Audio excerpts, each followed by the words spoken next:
তো আজকে এই মুহূর্তে আপনাদের যে গরম খবরটা দিতে আসছে সেটা হচ্ছে যে 12ই ফেব্রুয়ারি যে নির্বাচন, এটা ভেস্তে যাচ্ছে। এবং এটা ভেস্তে যাচ্ছে, এটা 7 তারিখের ভেতরেই আপনারা সবাই জানতে পারবেন। 6 তারিখ বা 7 তারিখে ডিক্লারেশন হয়ে যাবে যে এই নির্বাচন হবে না। এবং আজকে রাতে এখন পর্যন্ত যদি নাও জেনে থাকেন, আগামীকাল থেকে দেখবেন যে বিএনপি পিছু টান দিচ্ছে। কারণ বিভিন্ন জায়গায় বিএনপি পেচকিতে পড়ে গেছে, বিএনপি নির্বাচন বয়কটের চেষ্টা চলছে, বিএনপি বয়কট করেও দিতে পারে এবং করে দেওয়ার সম্ভাবনাই 80%। তাহলে থাকলো বাকি দুই, জামাত আর এনসিপি, এই দুইটাকে দিয়ে নির্বাচন হবে না। এখন আপনারা বলতেন যে হঠাৎ কেন বিএনপি এখান থেকে, তার কারণ হচ্ছে যে আপনি দেখেন যে এই যে নির্বাচন নিয়ে মানে হা না ভোট নিয়ে সরকার যেভাবে প্রচার প্রচারণা, এটা হয় না। এটা কোনো তত্ত্বাবধায়ক সরকার বা কোনো ইন্টারিম গভর্নমেন্ট বা কোনো নিরপেক্ষ সরকার, সে তো বলতে পারে না আপনি কোথায় ভোট দিবেন আর কোথায় ভোট দিবেন না, সেটা বলবে বিভিন্ন দলগুলো। সেটা না করে এখানে সরকার 14,000 কোটি টাকা ব্যয় করছে শুধুমাত্র হা না ভোটে হাঁকে জিতানোর জন্য, যেটা নিয়েই প্রথমেই বেজে গেল যে পেস্কি। এবং বিএনপিকে হুমকি ধমকি দেওয়া হচ্ছে, বিভিন্নভাবে দেওয়া হচ্ছে, যার কারণে সম্ভবত গতকাল তারেক জিয়া কোনো এক জায়গায় হ্যাঁ ভোটের পক্ষে বলেছেন। কিন্তু হয়ারাজ যেখানে বিএনপির লোকজন, এই যে আমি যেখানে থাকি এখানে যে পোস্টাল ব্যালট গেছে সব না ভোট ছিল, সবাই না ভোট। এরপরও তারেককে দিয়ে এটা বলানো হয়েছে এবং তারেক জিয়া সম্ভবত বুঝে ফেলছে যে উনি হাতে বলুক আর নাতে বলুক, উনি ধানের শীষে দাঁড়াক আর যেখানেই দাঁড়াক, বিএনপির কপালে মূলা ঝুলাই দিছে।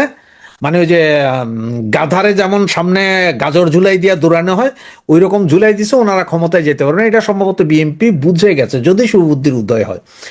আর এছাড়াও ইন্টারন্যাশনালি কিছু খেলাও চলছে এখন, যেমন দেখেন যে ভারতের সাথে ইউরোপীয় ইউনিয়নের চুক্তি, ওইদিকে ল্যাটিন আমেরিকার চুক্তি, এইদিকে আপনার কানাডার চুক্তি, ওইদিকে আবার চায়নার সাথে কানাডার চুক্তি, এগুলো সব মিলে জিও পলিটিক্সে একটা বিশাল গ্যাপ তৈরি হয়েছে বা শূন্যতা আছে, যেটা আমেরিকাকে কোণঠাসা করেছে। এখন আমেরিকা নিজেরাও এখন আবার ভারতের সাথে চুক্তি করার জন্য চাইতেছেন এবং এই চুক্তি হয়েও যাবে।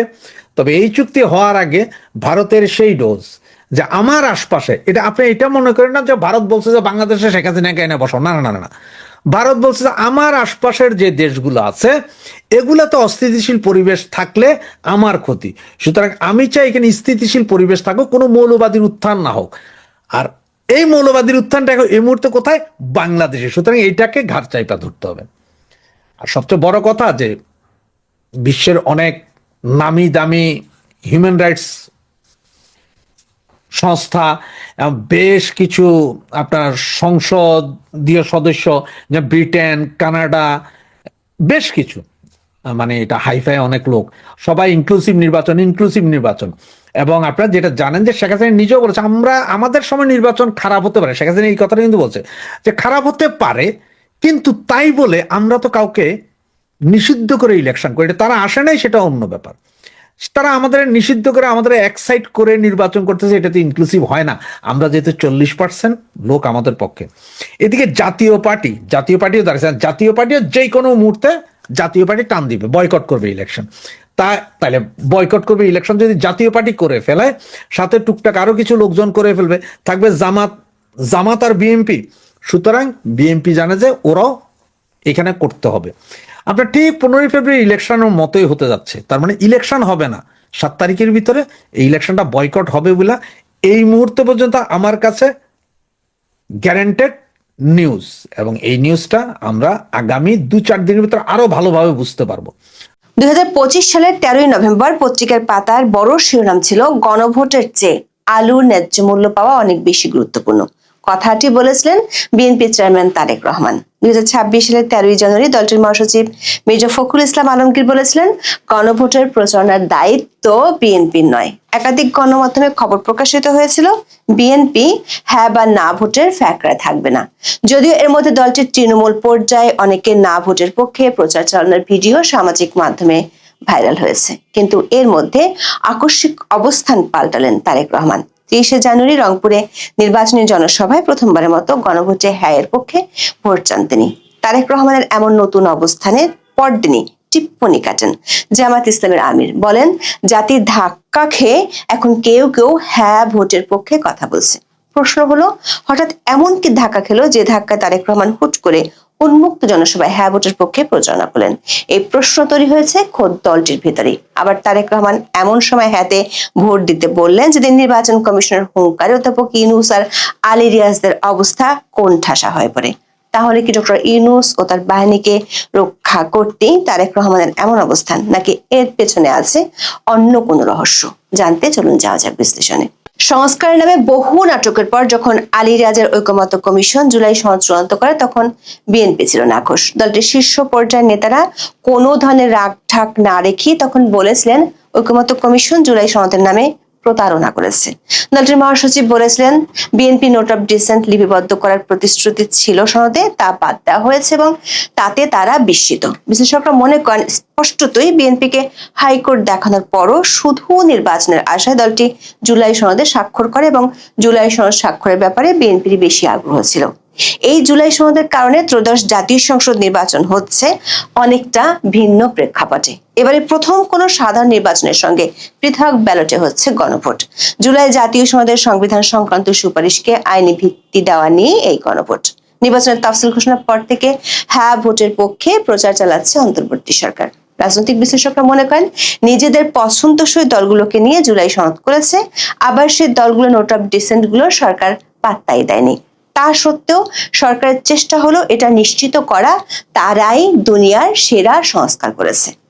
সরকারের সাথে তাদের দুই মিত্র জামাত ইসলামী ও জাতীয় নাগরিক পার্টি বা এনসিপি দলের প্রতীকে ভোট চাওয়ার পাশাপাশি গণভোটে হ্যাঁর পক্ষে প্রচার শুরু করে। তবে আনুষ্ঠানিক প্রচারে 30 জানুয়ারির আগ পর্যন্ত বিএনপির শীর্ষ নেতৃত্ব গণভোট নিয়ে বক্তব্য দেয়নি। উল্টো বিএনপির তৃণমূলের কিছু জায়গায় না ভোটের পক্ষে প্রচার দেখা গেছে। যদিও দলের কিছু কিছু নীতি নির্ধারক জানিয়েছিলেন দলটির অবস্থান হ্যাঁ ভোটের পক্ষে। এমনকি দলের শীর্ষ নেতারাও গণভোটের প্রচারণায় কেন যাচ্ছেন না তা পরিষ্কার করেছেন। 12 ফেব্রুয়ারি ঠাকুরগাঁয়ে সাংবাদিকদের সাথে আলাপকালে দলটির মহাসচিব মির্জা ফখরুল ইসলাম আলমগীর গণভোট সংক্রান্ত এক প্রশ্নের জবাবে বলেছিলেন, গণভোটের প্রচারণার দায়িত্ব বিএনপির নয়, জনগণের দায়িত্ব ভোট দেওয়া। তারা হ্যাঁ বা না যেটা ঠিক করবেন সেটাই হবে। গণভোটের বিরুদ্ধে এর চেয়ে বড় বক্তব্যটি দিয়েছিলেন খোদ দলটির চেয়ারপারসন তারেক রহমানই। 13 নভেম্বর জাতীয় বিপ্লব ও সংহতি দিবস উপলক্ষে বিএনপি আয়োজিত সভায় লন্ডন থেকে ভার্চুয়ালি যুক্ত হয়ে বক্তব্য দেন তারেক রহমান। সেদিন তিনি বলেছিলেন, এই সময় গণভোটের চেয়ে আলুর ন্যায্য মূল্য পাওয়া এবং পেঁয়াজের সংরক্ষণাগার স্থাপন কৃষকদের কাছে অনেক বেশি গুরুত্বপূর্ণ। বলেছিলেন আলু চাষ করে আলু চাষিরা এবার প্রায় 3000 কোটি টাকা লোকসানের আশঙ্কা করছেন। অপরদিকে আমরা দেখি দু একটি রাজনৈতিক দলের আবদার মেটাতে গিয়ে কথিত গণভোট যদি করতে হয় রাষ্ট্রকে প্রায় সম পরিমাণ টাকা গচ্চা দিতে হবে।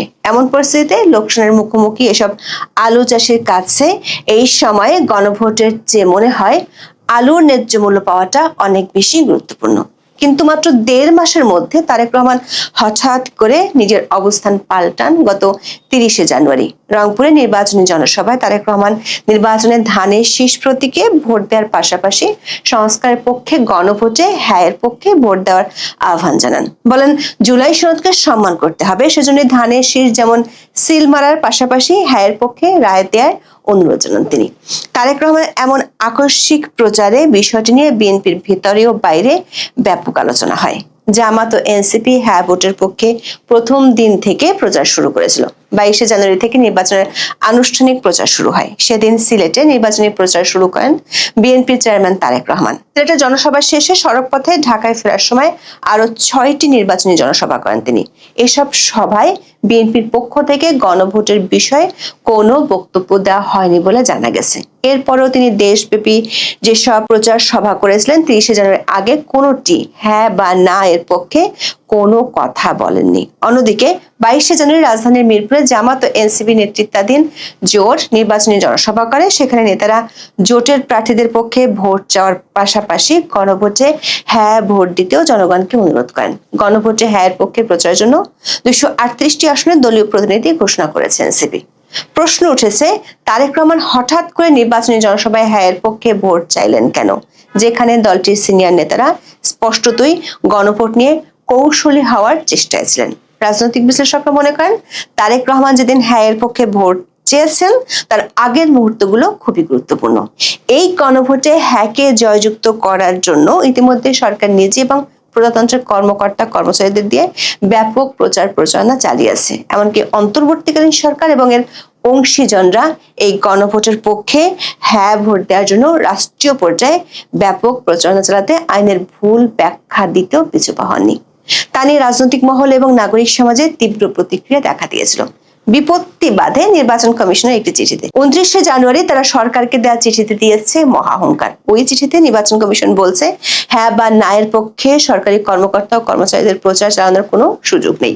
যদি চালায় সেটি হবে দণ্ডনীয় অপরাধ। নির্বাচন কমিশনের চিঠি সরকার অবস্থানকে নড়বড়ে করে দেয়। সরকারের কর্তা ব্যক্তিদের মধ্যে ভয় ঢুকেছে।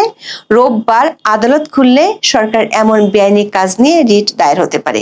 আর এই আইনি কাজে বিএনপিপন্থী আইনজীবীদের থাকার আশঙ্কা করছে সরকার ও বিএনপির একাধিক সূত্র বলছে অধ্যাপক আলী রিয়াজ সহ সরকারের বেশ কয়েকজন শীর্ষস্থানীয় ব্যক্তি নির্বাচন কমিশন থেকে চিঠি পাওয়ার পর বিষয়টি সামাল দিতে রাজনৈতিক দলগুলোর সাথে যোগাযোগ করে। মিত্র কয়েকটি দলের সুপারিশ ছিল বিএনপিকে হ্যাঁ ভোটের পক্ষে নামাতে না পারলে সরকারের মিশন হ্যাঁ ভোট বেচতে যাবে।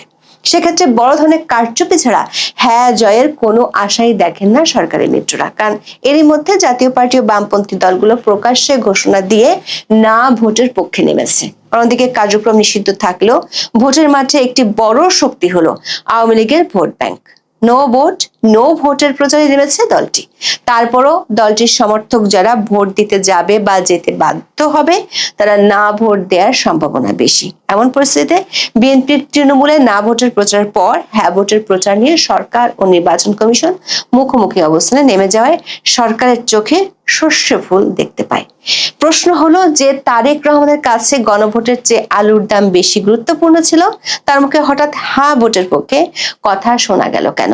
বিএনপির সিনিয়র দুজন নেতা মনে করেন বিষয়টি সহজেই বোঝা যায় যদি আপনি গত 18 মাসে তারেক রহমানের সিদ্ধান্তগুলো দেখেন। নির্বাচনের জন্য তারেক রহমান সরকারের বহু সিদ্ধান্ত মেনে নিয়েছেন যেগুলো প্রথমে বিএনপি বিরোধিতা করেছিল। এমনকি দেশের মুক্তিযুদ্ধ থেকে শুরু করে মব সন্ত্রাসের বিরুদ্ধে তারেক রহমানকে কখনোই সরকারের বিরোধিতা করতে দেখা যায়নি। সূত্রগুলো বলছে সরকারের শীর্ষ পর্যায় থেকে বিএনপিকে বলা হয়েছে সরকার অন্য দুই মিত্র হ্যাঁ ভোটের পক্ষে প্রকাশ্যে প্রচার চালালেও বিএনপি এই বিষয়ে নিশ্চুপ আছে। এমনকি কোথাও কোথাও বিরোধিতা করছে। আর তাতে মানুষের কাছে বার্তা যাচ্ছে বিএনপি না ভোটের পক্ষে কিংবা গণভোটের পক্ষে নয়। সরকারের এমন বক্তব্যে বিএনপির পক্ষ থেকে বলা হয় সব রাজনৈতিক দলগুলো যদি সংস্কার প্রস্তাব নিয়ে একমত হয় তাহলে গণভোটের প্রয়োজন কি? তবে সরকার উচ্চ পর্যায় থেকে বিএনপিকে জানানো হয় বিএনপি হ্যাঁ ভোটের পক্ষে না নামলে অন্য দুই মিত্র নির্বাচন থেকে নিজেদের সরিয়ে নিতে পারে। এমন হুমকিতে ক্ষমতায় যাওয়ার জন্য একটি নির্বাচনের আশায় সরকারের বহু অনৈতিক ও বেআইনি প্রস্তাব এরই মধ্যে মেনে নেয়া তারেক রহমান পড়েন বিপাকে। সরকার যে তারেক রহমানকে একটি ধাক্কা দিয়েছেন সেটি আবার কৌশলে বলেও ফেলেছেন জামাতের আমির ডক্টর শফিকুর রহমান।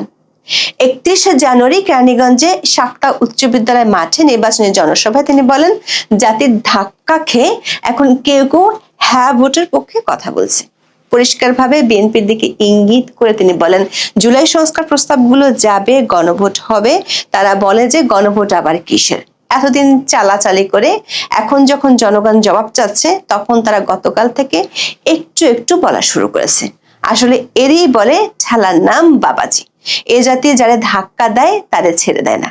বিএনপির সূত্রগুলো বলছে যে ধাক্কাতেই তারেক রহমান হ্যাঁ ভোটের পক্ষে কথা বলুক না কেন বিষয়টি নিয়ে দলের সিনিয়র নেতাদের মধ্যে তীব্র প্রতিক্রিয়া দেখা দিয়েছে। কারণ নির্বাচনী প্রচারের শুরু থেকে দলটির নীতি নির্ধারকদের সিদ্ধান্ত ছিল জুলাই শরৎ নিয়ে গণভোটের প্রশ্নে কোনো নোট অফ ডিসেন্ট রাখা হয়নি। এ কারণে দলের ভিতরে হতাশা তৈরি হয়। তাই গণভোটকে অগ্রাধিকার তালিকার একেবারে নিচের দিকে রাখার পরিকল্পনা নিয়েছিল দলটি। বিএনপির স্থায়ী কমিটির বেশ কয়েকজন সদস্য বলেছেন দল যদি হ্যাঁ ভোটকে সমর্থন করে তাহলে জনগণ এবং প্রতিদ্বন্দ্বীরা তাদের রাজনৈতিক অবস্থান নিয়ে প্রশ্ন তুলবে, কারণ তাদের নিজস্ব দাবি গণভোটের প্রশ্নে প্রতিফলিত হয়নি।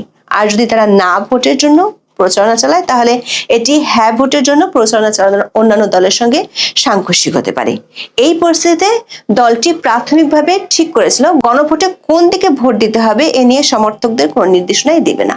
দলটির সূত্রগুলো বলছে, দলের শীর্ষ পর্যায়ের কয়েকজন নেতার আসন সহ কমপক্ষে 100টি আসন আছে, যেখানে বিএনপি প্রার্থীদের জিততে হলে আওয়ামী লীগের ভোট দরকার। আওয়ামী লীগ গণভোটের বিরুদ্ধে হওয়ায় এসব আসনের প্রার্থীরা এখন তারেক রহমানের বক্তব্যের পর ব্যাপক চ্যালেঞ্জের মুখে পড়ে যাবেন। দলের স্থায়ী কমিটির একজন সদস্য বলেছেন, তারেক রহমানের বিরুদ্ধে অবস্থান নিয়ে দলে কেউ কথা বলবেন এটা অসম্ভব, কিন্তু তারেক রহমান সরকার ও সরকারের দুই মিত্রের চাপে সরাসরি হ্যায়ের পক্ষে অবস্থান নেয় বহু আসনে পরিস্থিতি পাল্টে যেতে পারে। তেমন হলে বিএনপির অবস্থা 1991 সালে আওয়ামী লীগের মতো যে হতে পারে তার শঙ্কা আরো বাড়ছে। এখন এই পর্যন্ত, সবাই ভালো থাকুন, সুস্থ থাকুন, নিরাপদে থাকুন। দেখা হবে আগামী পর্বে।